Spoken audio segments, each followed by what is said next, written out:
কাছে এবং দূরে দেশ এবং প্রবাস থেকে এই মুহূর্তে আমাকে যারা দেখছেন সকলকে আন্তরিক সালাম জানাচ্ছি। আসসালামু আলাইকুম ওয়া রাহমাতুল্লাহি ওয়া বারাকাতুহু। আশা করছি আপনারা সকলেই অনেক ভালো আছেন। আলহামদুলিল্লাহ, আমিও ভালো আছি।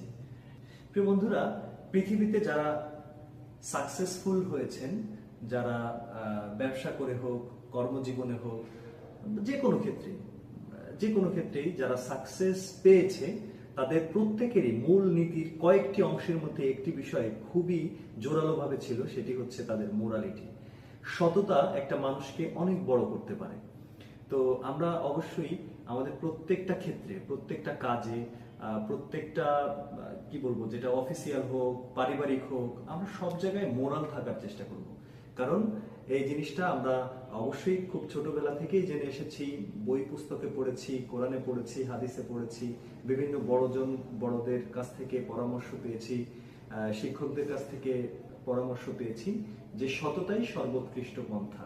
তো একজন মানুষ যদি সৎ থাকে এবং সৎভাবে চেষ্টা করে, আল্লাহ রাব্বুল আলামিন তাকে সফলতা দিবেন ইনশাআল্লাহ। তো এই কথাই আজকের মতো বিদায় নিচ্ছি। ভালো থাকবেন, দেখা হবে অন্য কোনো ভিডিওতে। আসসালামু আলাইকুম ওয়া রাহমাতুল্লাহ।